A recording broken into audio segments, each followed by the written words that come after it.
Hi guys, today I'm going to read a story called The Great Kapok Tree, a tale of the Amazon rainforest, and it's written by Lynn Cherry. Hope you like it. The Great Kapok Tree.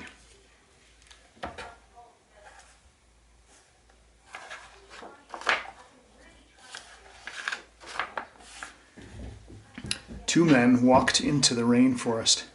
Moments before, the forest had been alive with the sounds of squawking birds and howling monkeys. Now all was quiet as the creatures watched the two men and wondered why they had come. The larger man stopped and pointed to a great kapok tree. Then he left.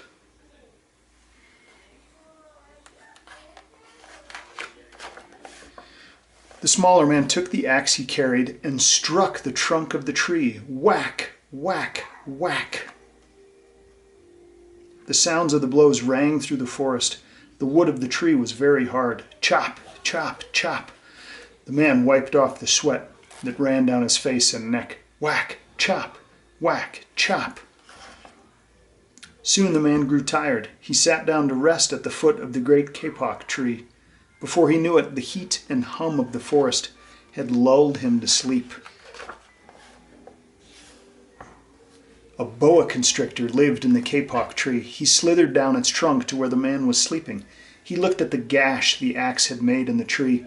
Then the huge snake slid very close to the man and hissed in his ear, "Señor, this tree is a tree of miracles. It is my home, where generations of my ancestors have lived. Do not chop it down." A bee buzzed in the sleeping man's ear. "Señor, my hive is in this kapok tree, and I fly from tree to tree and flower to flower collecting pollen.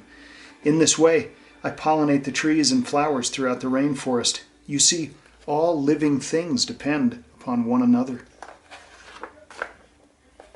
A troop of monkeys scampered down from the canopy of the kapok tree. They chattered to the sleeping man. "Señor, we have seen the ways of man. You chop down one tree, then come back for another and another. The roots of these great trees will wither and die, and there will be nothing left to hold the earth in place. When the heavy rains come, the soil will be washed away, and the forest will become a desert." A toucan, a macaw, and a cock of the rock flew down from the canopy. "Señor," squawked the toucan, "you must not cut down this tree. We have flown over the rainforest and seen what happens once you begin to chop down the trees. Many people settle on the land. They set fires to clear the underbrush, and soon the forest disappears. Where once there was life and beauty, only black and smoldering ruins remain." A bright and small tree frog crawled along the edge of a leaf. In a squeaky voice, he piped in the man's ear, "Señor, a ruined rainforest means ruined lives, many ruined lives. You will leave many of us homeless if you chop down this great kapok tree."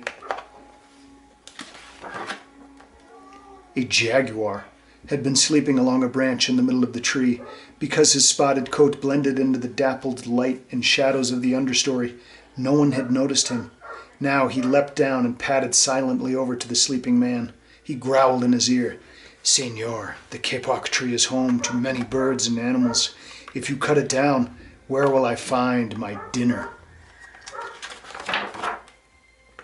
4 tree porcupines swung down from the branch and whispered to the man, "Señor, do you know what we animals and humans need in order to live? Oxygen. And señor, do you know what trees produce? Oxygen. If you cut down the forest, you will destroy that which gives us all life." Several ant-eaters climbed down the kapok tree with their young clinging to their backs.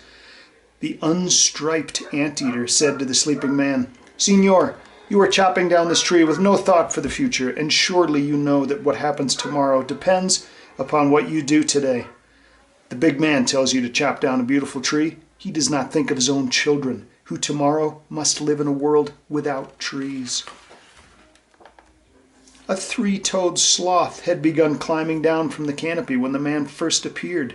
Only now did she finally reach the ground. Plodding ever so slowly over to the sleeping man, she spoke in her deep and lazy voice. "Señor, how much is beauty worth? Can you live without it?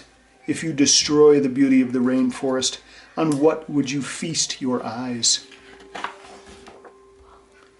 A child from the Yanomamo tribe who lived in the rainforest knelt over the sleeping man. He murmured in his ear, "Señor, when you awake, please look upon us all with new eyes." The man awoke with a start. Before him stood the rainforest child, and all around him staring were the creatures who depended upon the great Kapok tree. What wondrous and rare animals they were!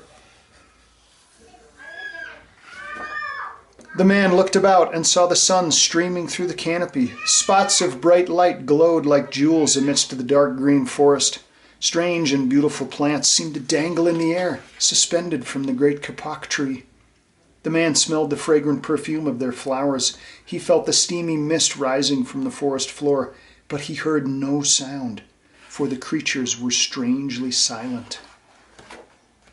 The man stood and picked up his axe. He swung back his arm as though to strike the tree. Suddenly, he stopped. He turned and looked at the animals and the child. He hesitated, and then he dropped the axe, and he walked out of the rainforest.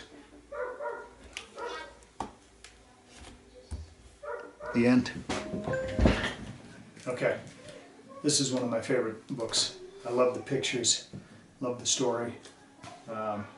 It's got a very good message. All right, so I want you guys to tell me why the man changed his mind. Because he started to cut down the tree, right? He took a few whacks, he even put a gash. He even made a gash in the tree, but then he got hot and tired and he fell asleep.